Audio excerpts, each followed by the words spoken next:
it made me think about maybe possibly kind of sort of thinking about going natural. But I wasn't there yet because my mother, who was always natural, let me back up. So I decided behind my mother's back when I was 14 that I wanted a perm. I was wearing big dookie doodle braids in 9th grade, looking cute and very young and content. But then when I met a new set of girlfriends who all had perm, and we would come to Harlem, right? I went to school on 91st Street on the Upper East Side. We would come up to Harlem on our free period to check for boys. The boys wasn't checking for my nappy-headed braids, and I was like, but I'm a boyfriend too, so I'm just going to go behind my mother's back and do the damn thing. And I did, and she swore to the day she died she was going to shave my head when I was asleep, which she didn't do. I came to, the realization on my own. So lucky for me, I came from a household where natural hair was embraced. I just didn't want to look like a 40-year-old mommy. So that's why I went and I did it. But in my early 20s, my husband, right, we get back to the husband. So my husband, I said to him one day, I'll be back, I'm going to get my hair done, right? And he knows that meant cream crack. And he knows that's what it meant. And so he said to me, why? And I was like, oh God, it's here.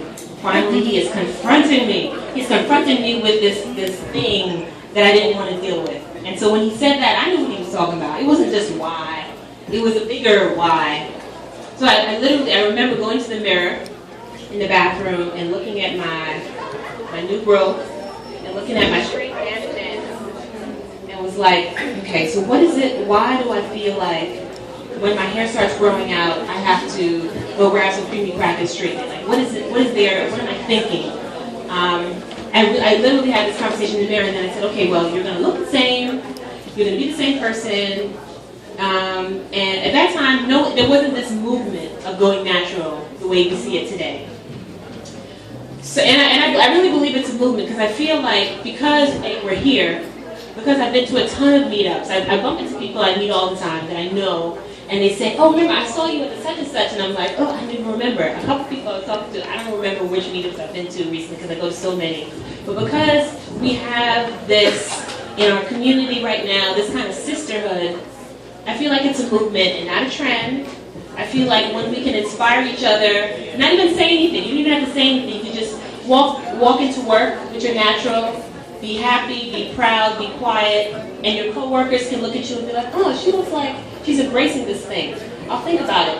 Or I know when I walk down the street and the neighborhood crackhead, who has a perm, will say to me, I'm so not joking. We'll be like, you know what, I've always thought about going natural, and we get into a nice conversation.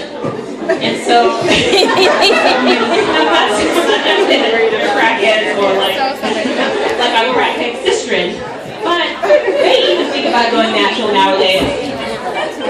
So, I think it's wonderful that we're in a place and a space where we can encourage each other, our sisters, our mothers. I had a woman who came in my store one day. She was 75 years old, and she was transitioning. I almost started to tear up. That made me so verklempt and so, I was in awe that after all those years, she decided that, her daughter was encouraging her that she was going to go natural. That was amazing to me. And when I think about it, I still get a little, verklempt. So, I think that, or rather what I want to leave you with is ingredients. When I went natural, not only did I start paying attention to the ingredients of products, and realizing that ingredients like propylene glycol. Who's familiar with propylene glycol? Raise your hand. What?